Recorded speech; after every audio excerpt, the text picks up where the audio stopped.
Boa noite, shalom a todos. Bem, hoje eu quero falar sobre o povo de Israel, o povo escolhido por Deus.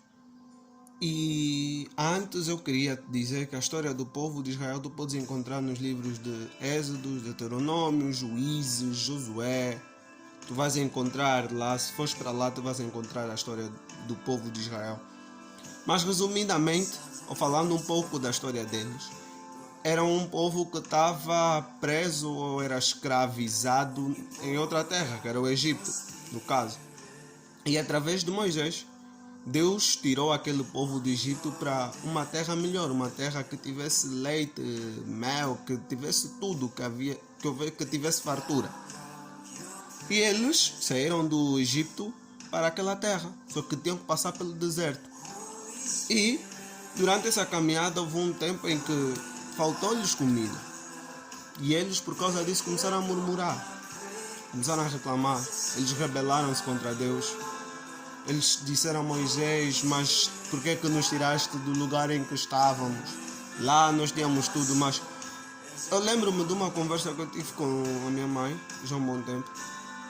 E eu fiquei, poxa, mamãe, por que o povo de Israel, mesmo com tudo aquilo que Deus fez, todos os sinais que operou lá no Egito, nós vemos as pragas de gafanhotos, tudo isso, Deus fez isso tudo só para lhes tirar da escravidão. E eles, mesmo assim, rebelaram-se, eles revoltaram-se contra Deus. Poças, mas esse povo mesmo, não tem juízo.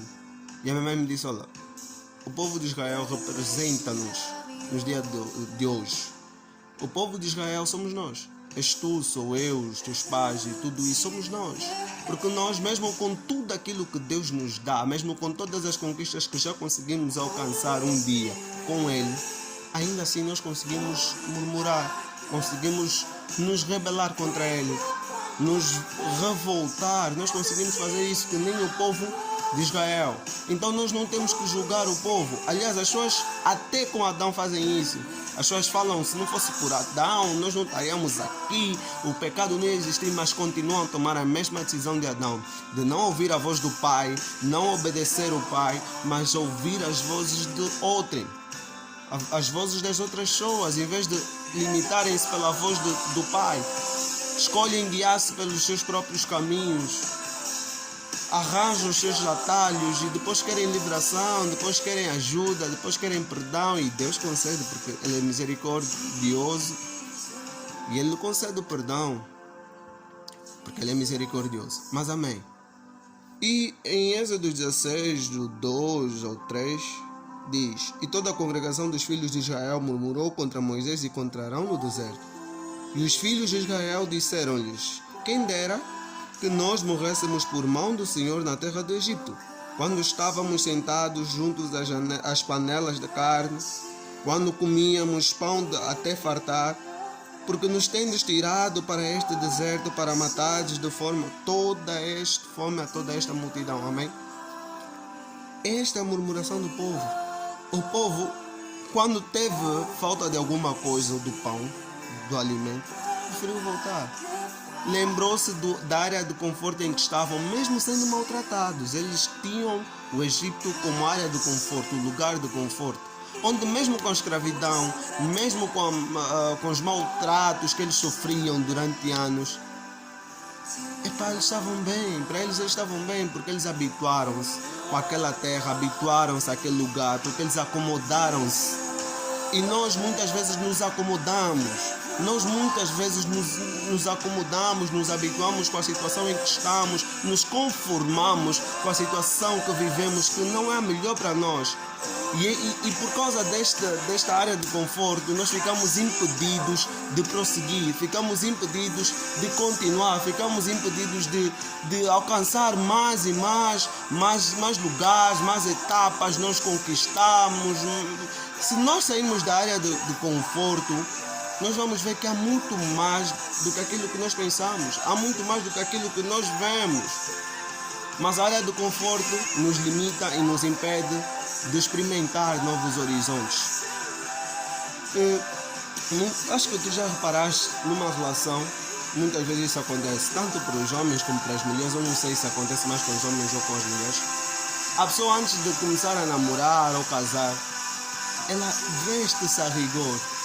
Todos os dias está bem vestida, bem perfumada, cabelo bem direitado, brilho daqui, brilho dali, bem direito.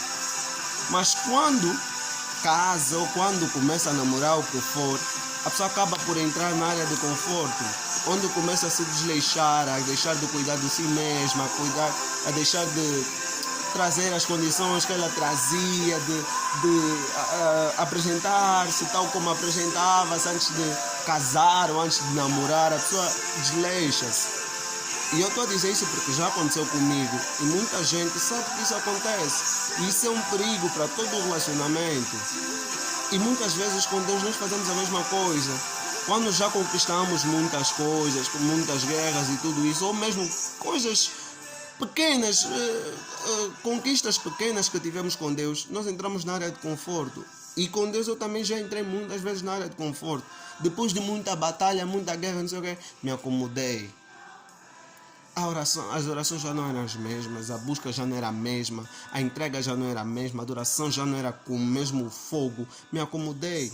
A área de conforto nos impede de experimentar o mais de Deus. A área de conforto nos impede de ir para novas etapas. A área de Deus nos impede de crescer mais, de alcançar mais. E não é só espiritualmente, não é só no nosso relacionamento com Deus, como na escola, como também no emprego, onde for, em todas as áreas das nossas vidas, em todos os compartimentos que nós temos, financeiro, emocional, tudo isso, a área de conforto representa um perigo. Então temos que ter cuidado porque nos impede de alcançar novos estágios, de ver novos lugares, de abrir-nos para novos horizontes. A área do conforto nos faz ficar parado e não ver para além daquilo que nós conseguimos ver ou podemos ver. Amém?